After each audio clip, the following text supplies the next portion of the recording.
Ce n'est pas toujours facile d'expliquer ce qui nous fait rire.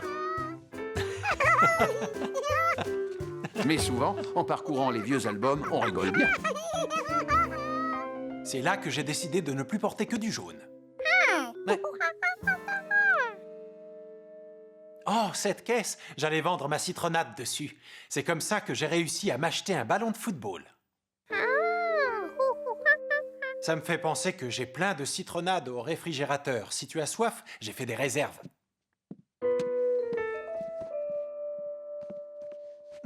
C'est drôle, je suis déjà pressé de rentrer pour pouvoir déguster une citronnade bien fraîche. Sois sage, Georges. Au fait, ce short était un cadeau de ma grand-mère. Georges ne pensait plus aux shorts. Il pensait plutôt à son ballon raplapla. Si l'homme au chapeau jaune avait réussi à avoir un ballon en distribuant de la citronnade, ça valait le coup d'essayer.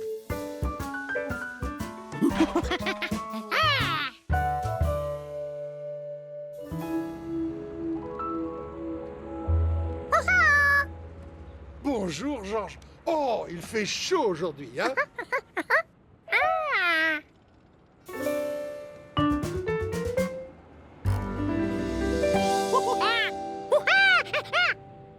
Ah, tu veux cette caisse? Je te la donne, prends-la.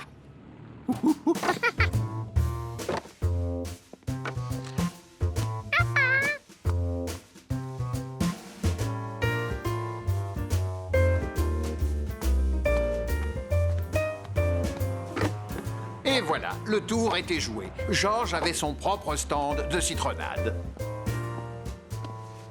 Oh, quelle chaleur! Hé, mais c'est de la citronnade! C'est gentil, mais je ne pourrais pas boire tout ça.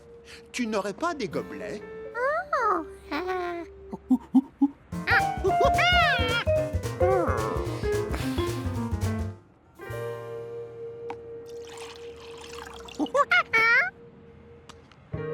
Tu m'as servi un grand verre. Mais ça peut s'arranger. Voilà, c'est juste ce qu'il me faut. Incroyable, c'était magique. Avec un verre de citronnade, le concierge en avait fait 2. C'est délicieux. Ça mérite bien une petite récompense. C'était tellement facile. N'importe qui pouvait gagner un ballon avec de la citronnade. Tiens, une petite pièce pour toi. Et merci.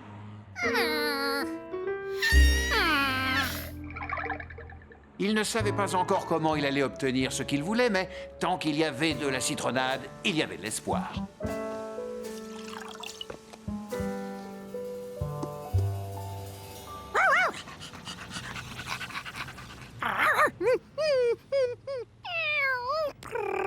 Georges ne parlait ni le langage des chiens, ni celui des chats. Mais les animaux savent bien se faire comprendre.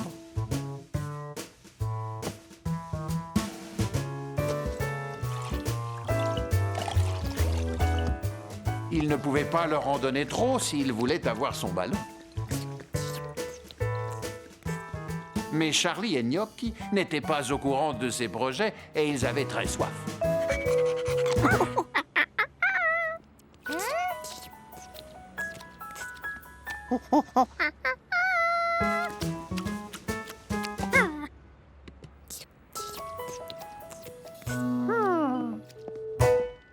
Est-ce que je peux en avoir un verre?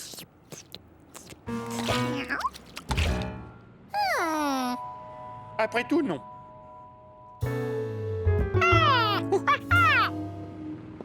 Je peux te donner un petit conseil. Ne laisse pas boire le chat et le chien dans les verres. Les gens n'aiment pas ça.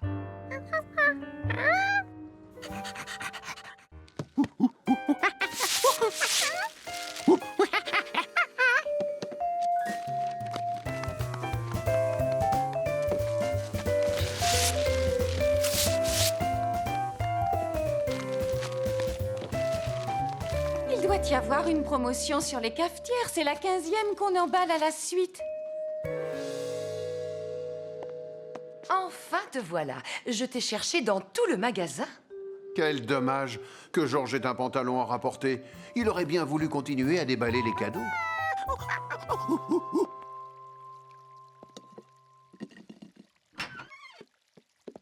Il ne s'était pas absenté longtemps, et pourtant, à son retour, le cadeau avait disparu.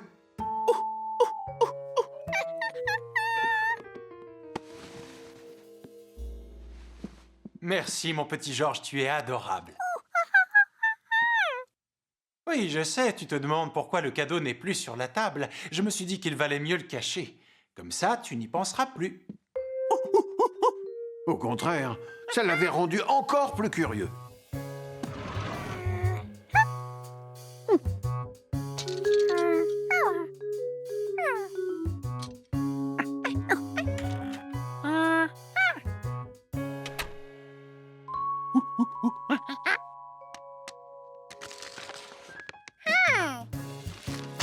Oh, les murs aussi étaient enveloppés dans du papier. C'était encore plus rigolo à déballer, car il y en avait plusieurs couches. Il y en avait même tellement que ça devait sûrement cacher quelque chose de fabuleux. Oh non! Bon, il ne restait plus qu'à tout remettre en place. Mais ça n'allait pas être facile. Et si Georges redécorait la salle de bain pour l'anniversaire du professeur Wiseman?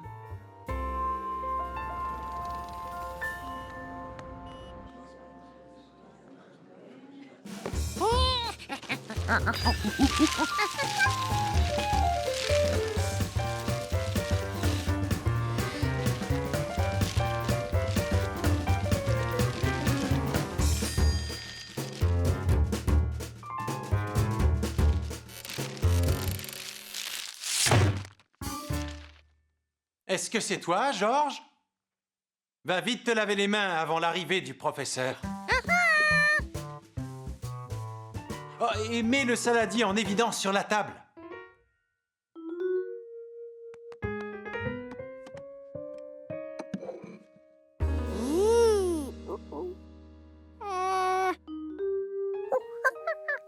Non, non, non, tu ne vas pas t'en tirer comme ça.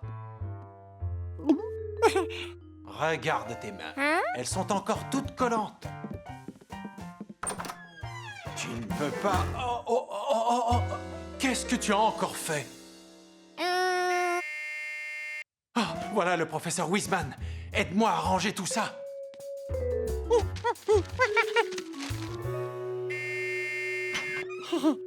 Bonsoir, Georges. Je suis peut-être en avance?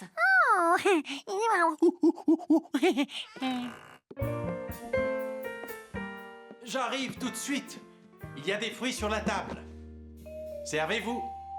Avec plaisir. C'est une espèce de banane orange.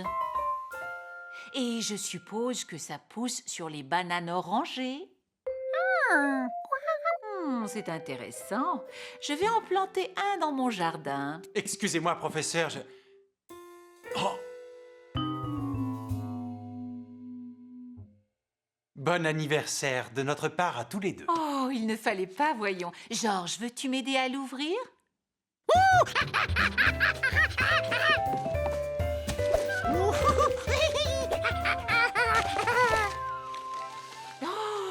En voyant la taille de la boîte, je m'attendais à autre chose. C'est le vendeur qui a fait le paquet cadeau. Ma symphonie préférée, comme c'est gentil.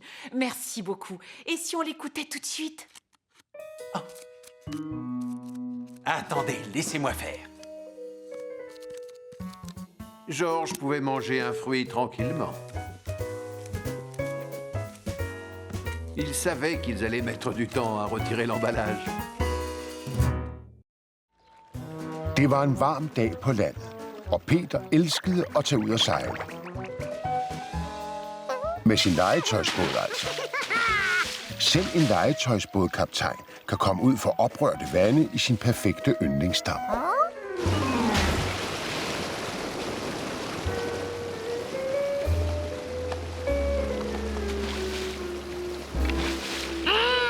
Kaptajner græder ikke.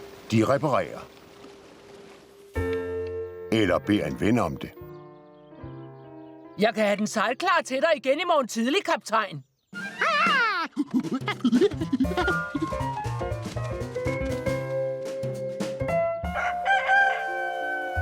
Så nøjagtigt 10 sekunder før morgen tidlig næste dag, Lige på slaget. Vær så artig. Så er du klar til at sætte sejl igen. løb Peter tilbage til sin perfekte dam for at sætte sejl.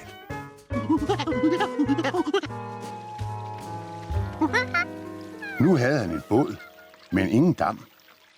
Og åen var blevet til en lille bæk. Hvor kunne en hel dam forsvinde hen? Han fandt ikke sin dam, men han fandt en mystisk væg i åen.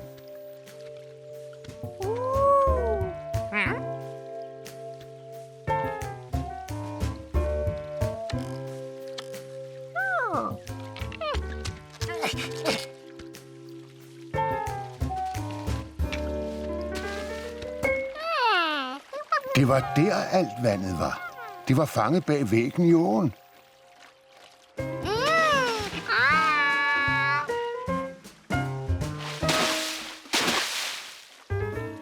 Hej Peter! Leder du efter bæverfamilien? Bæverne har bygget en dæmning for at lave den der store dam. Du ser nok aldrig bæver inde i storbyen, vel?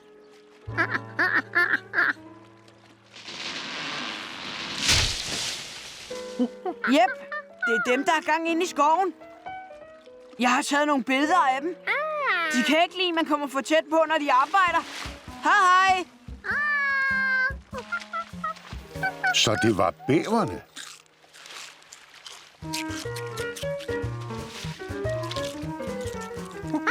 Peter forsøgte at fortælle dem, at deres grene var ved at drive væk.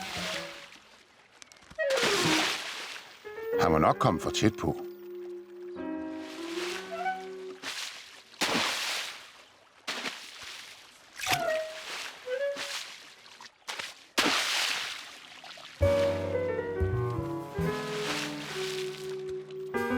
Hvis bæverne ikke ville have, at han så på, måtte han jo bare lege med sin båd.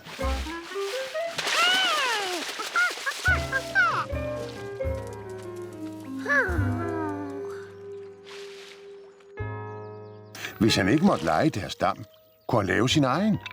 Han skulle bare have bygget en dæmning, ligesom de havde gjort.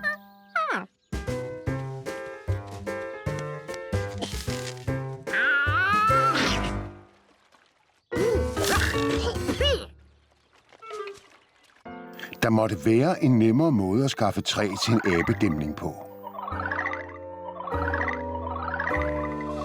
Fru Rankins affaldstræ. Har du leget godt med din fine båd?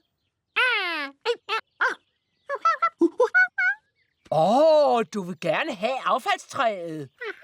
Værsgo. Jeg spænder vognen bag Leslie, så du slipper for at forslæbe dig.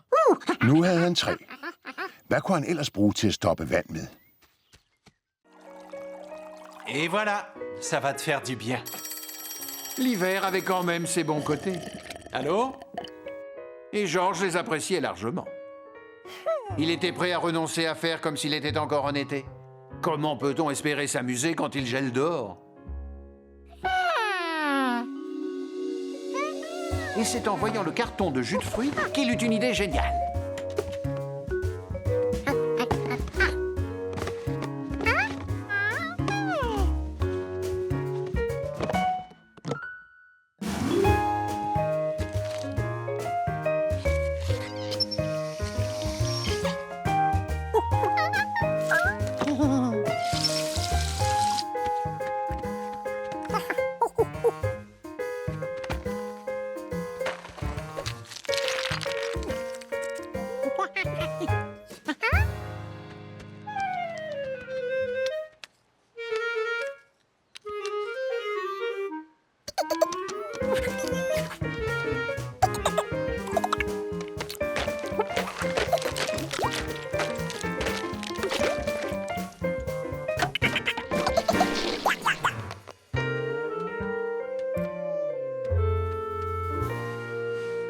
Demain, ils ont prévu un temps encore plus froid.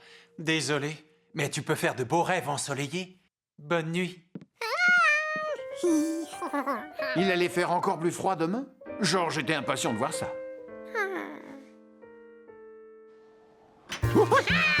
N'oublie pas ton bonnet.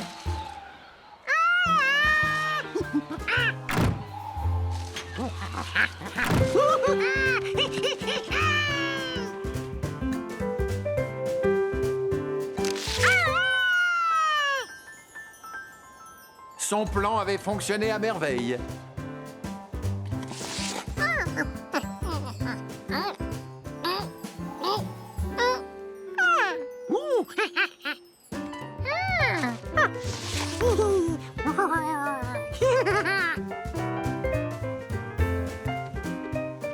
George avait fabriqué un jeu de quilles en glace.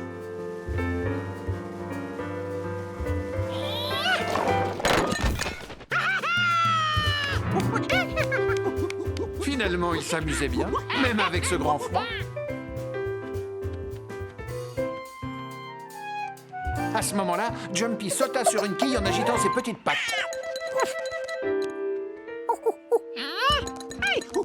Mais qu'est-ce qui lui arrive, pensa George? Il n'aime pas le jeu de quilles? Puis il comprit qu'en fait, Jumpy voulait récupérer les graines prises dans la glace.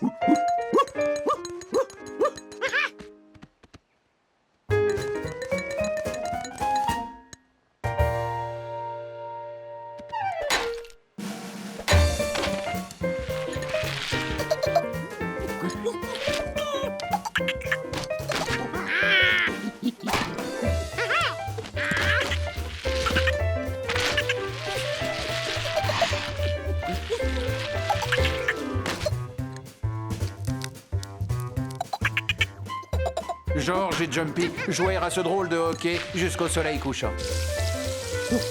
Et George prépara de nouvelles quilles pour le lendemain. Après son petit déjeuner, il sortit bien emmitouflé. Tu n'as pas besoin de te couvrir autant. Il fait plus doux aujourd'hui. Fantastique! George était pressé de retourner jouer.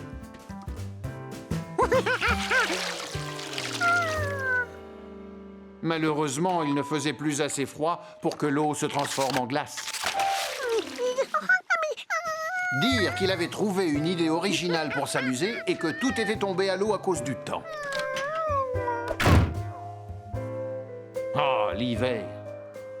Ce n'est vraiment pas la saison la plus drôle.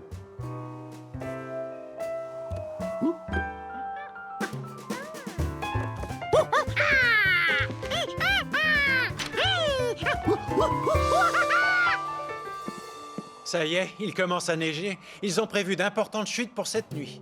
Heureusement que je me suis racheté une pelle. George était heureux sous les flocons blancs qui tombaient du ciel. Il imaginait déjà la tête de son bonhomme de neige. Viens, George, ne laisse pas entrer le froid. Finalement, ça valait le coup d'attendre l'hiver. Et pas seulement pour les chocolats chauds.